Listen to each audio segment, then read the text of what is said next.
एक दिन बुद्ध श्रावस्ती के एक ही गांव में भिक्षाटन के लिए पहुंचते हैं।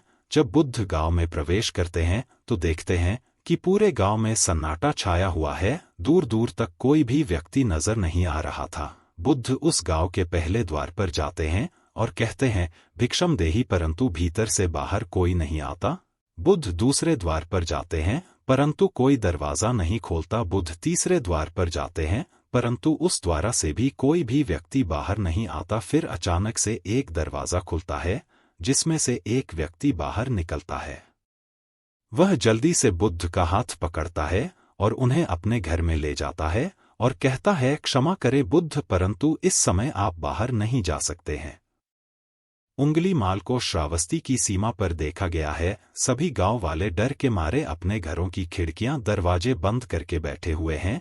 बुद्ध उस व्यक्ति से पूछते हैं, कौन है यह उंगलीमाल और उसे इतना भय क्यों है? वह व्यक्ति कहता है, उंगलीमाल एक राक्षस है। उसे जो भी मनुष्य मिलता है, बच्चा हो, वृद्धि हो, स्त्री हो या पुरुष, यहाँ तक कि सन्यासी भी, वह किसी को भी नहीं छोड़ता है। महाराज प्रसन्नजीत के सैनिक भी उससे डरते हैं। बुद्ध उस व्यक्ति से पूछते हैं, क्या वह यह सब धन के लालच में करता है? वह व्यक्ति कहता है, नहीं, धन का उसे कोई लालच नहीं है। वह जब भी किसी मनुष्य पर वार करता है तो उसकी उंगली काटकर अपने गले की माला बनाते हैं, इसलिए उसका नाम उंगलीमाल पड़ गया है। और यह भी सुना है कि जब उसके गले की माला में जब 100 उंगलियां पूरी हो जाएगी तो उसके विनाशक शक्तियां और भी ज्यादा बढ़ जाएंगे। बुद्ध कहते हैं, आभार आपका जो आपने मुझे उसके बारे में बताया। फिर वह व्यक्ति बुद्ध से कहता है कि कृपया कर आप बाहर न जाइए क्योंकि वह आप पर भी वार कर सकता है। बुद्ध कहते हैं, भय से अपनी राह छोड़ दूं, ऐसा मैंने कभी नहीं किया है। मुझे भिक्षा मांगते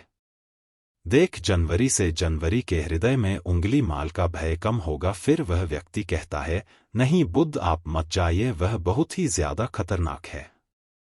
बुद्ध कहते हैं, वह खतरनाक नहीं बल्कि दुखी है और मुझे उसके पास जाना ही होगा क्योंकि उसे मेरी आवश्यकता है। इतना कहकर बुद्ध उस व्यक्ति के पास से चले जाते हैं। कुछ दूर चलने के बाद बुद्ध वन में प्रवेश करते हैं। वन में चारों ओर एक सन्नाटा छाया हुआ था। दूर दूर तक ना तो कोई मनुष्य और ना ही कोई पशु पक्षी दिख रहा होता है, परंतु बुद्ध अपने मार्ग में आगे बढ़ते रहते हैं और अचानक बुद्ध के सामने उंगलीमाल आकर खड़ा हो जाता है। उसका रूप इतना डरावना होता है कि कोई भी व्यक्ति उसे देखकर ही भयभीत हो जाए। उसके गले में उंगलियों की माला होती है, चेहरा और हाथ रक्त से सने होते हैं और शरीर बलशाली होता है। उसका रूप इतना भयानक होता है कि किसी भी साधारण व्यक्ति के प्राण तो उसे देखते ही निकल जाए, परंतु बुद्ध पर उंगलीमाल की इस डरावनी रूप का कोई भी असर नहीं हो रहा था। बुद्ध कुछ क्षण तक एक शांत मुस्कुराहट के साथ उंगलीमाल की ओर देखते हैं और फिर उसकी बगल से निकालकर अपनी मार्ग में आगे बढ़ जाते हैं।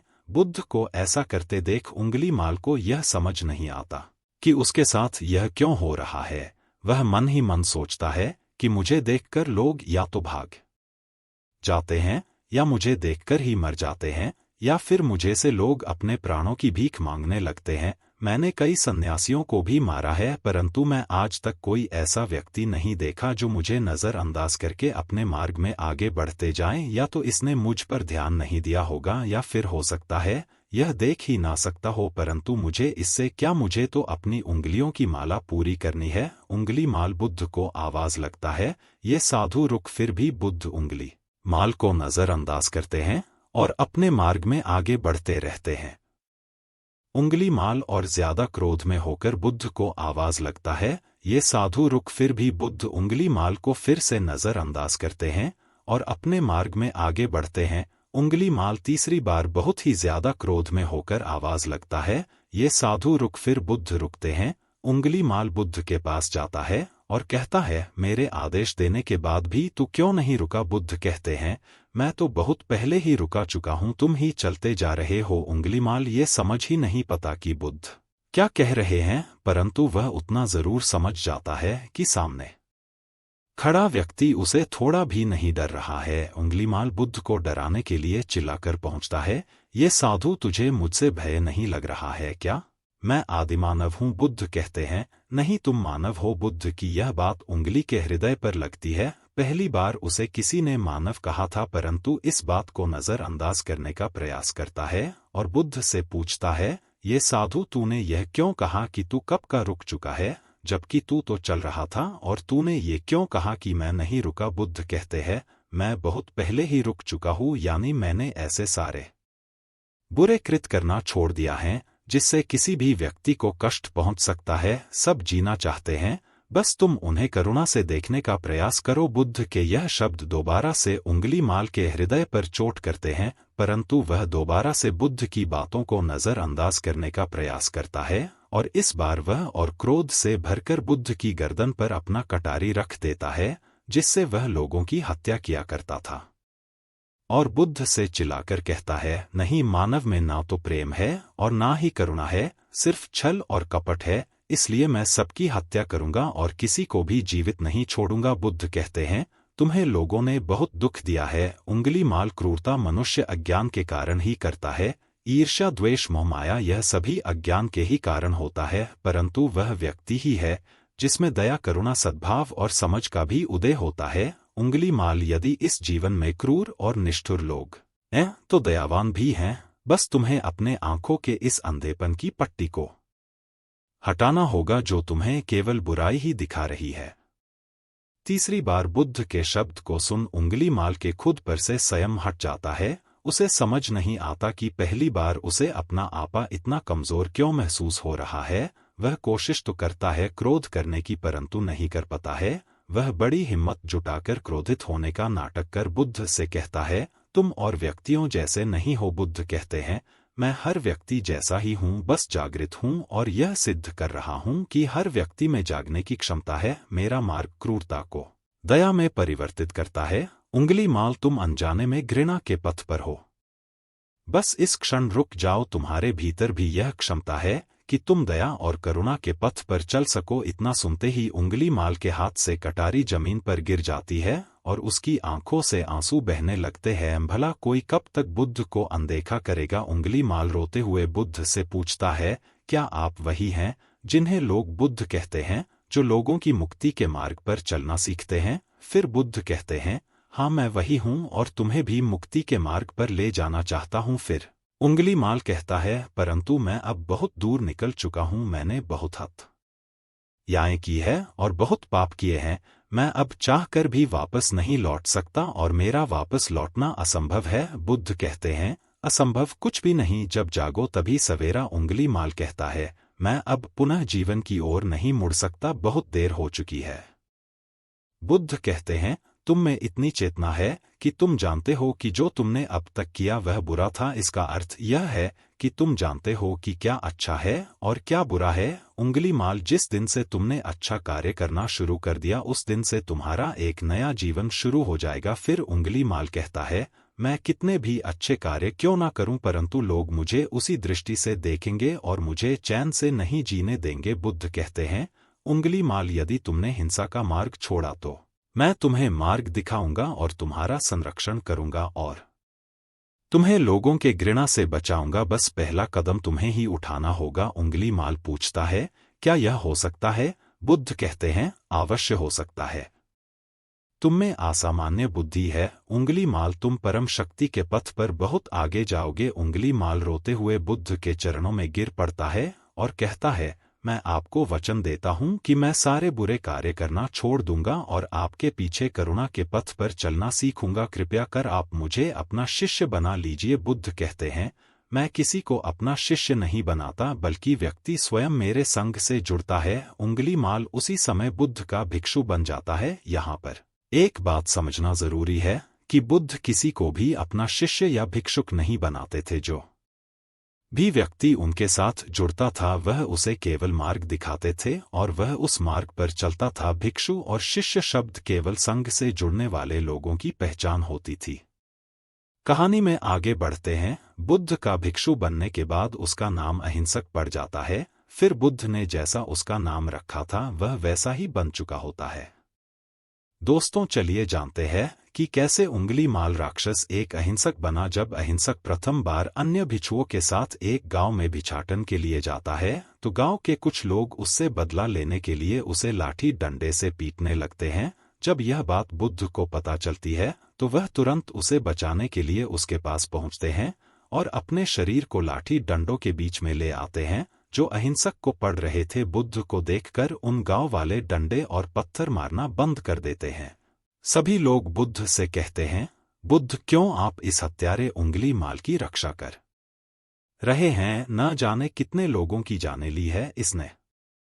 बुद्ध कहते हैं, अब यह उंगली माल नहीं है बल्कि इसका नाम अहिंसक है। अब यह आपकी तरह ही एक मानव है। गांव वाले कहते हैं, ऐसा आदमी कभी नहीं बदल सकता। बुद्ध कहते हैं, यह बदल चुका है, बस आप सब लोग इसे अपनी पुरानी दृष्टि से देख रहे हैं। यदि यह उंगली माल होता तो क्या आप लोगों में से किसी में भी इतनी साहस या बल होता कि कोई इसे एक उंगली भी लगा सके? ये आपका हर वार खाता रहा, क्या इसने कभी आप पर पलटकर वार किया नहीं ना? क्या यह परिवर्तन आपको नहीं दिखा? आज इसने अपना लहू बहाकर अपने सारे बुरे कृत्य धो डाले हैं। आप लोगों के द्वारा इतनी मार खाने के बाद भी इसकी आंखों में आप लोगों के लिए क्रोध नहीं है? क्या यह बदलाव आप लोगों को नहीं दिख रहा है? यह तो बदल गया, परंतु आप कब बदलोगे? इतने में ही उन गांव वालों में से एक स्त्री कहती है, यह परिवर्तन मैंने स्वयं देखा है। वह स्त्री गांव वालों से कहती है, आप में से कौन ऐसा है जो दूसरों के दुख में दुखी हो, दूसरों के पीड़ा सहन ना हो तो उसे हर प्रकार की सहायता प्रदान करें? और ऐसा इस भिक्षु ने किया है। 2 दिन पहले एक व्यापारी अपने पत्नी को लेकर जा रहा था और उसकी पत्नी प्रसव पीड़ा से व्याकुल थी। तब मैं पास से ही गुजर रहा थी, इसलिए मैं भी दौड़ी दौड़ी गई। उस स्त्री की पीड़ा बढ़ती ही जा रही थी। घना जंगल होने के कारण उसे कहीं ले जाया भी नहीं जा सकता था। तभी यह भिक्षु वहां आ पहुंचा और इसने मुझसे पूछा कि क्या हुआ बहन? मैंने इसे बताया कि यह स्त्री प्रसव पीड़ा में है और इस घने वन में हम कुछ भी नहीं कर पा रहे हैं।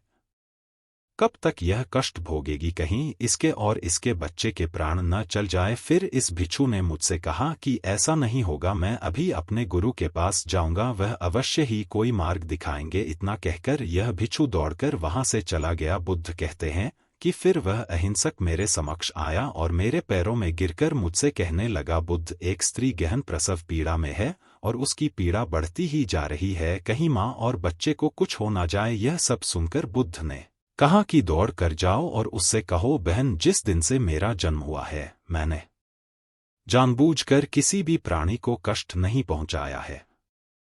मेरे सत्कर्म तुम्हारा सुरक्षा कवच बने और आपके शिशु की सुरक्षा करें। अहिंसक ने मुझसे कहा, परंतु यह तो असत्य होगा। बुद्ध, सत्य तो यह है कि मैं आज तक बहुत से प्राणियों को कष्ट पहुंचाया है। यदि मैंने ऐसा कहा तो वे माता और शिशु उसी क्षण प्राण त्याग देंगे। फिर बुद्ध ने कहा, तो तुरंत जाओ और उस स्त्री से कहो, बहन, जिस दिन से मेरा एक नया जन्म हुआ है मैंने सभी बुरे कृत्यों को त्याग है और उस दिन से मैंने किसी भी प्राणी को कष्ट नहीं पहुंचाया है और मेरे सत्कर्म आपका सुरक्षा कवच बने और आपके शिशु की रक्षा करें। फिर अहिंसक ने बुद्ध से पूछा, क्या मेरे सत्कर्म उन्हें बचा लेंगे? बुद्ध ने कहा कि अवश्य, यह तुम्हारी अपनी कमाई है, या तो तुम इसे अपने लिए बचा कर रखो या फिर किसी पराये पर खर्च करो। अपने कमाए सत्कर्म को किसी पराये पर न्योछावर करने से अहिंसक ने एक क्षण नहीं सोचा और वो उसी समय उस स्त्री और उस शिशु के जान बचाने के लिए वहां चला गया। वह स्त्री कहती है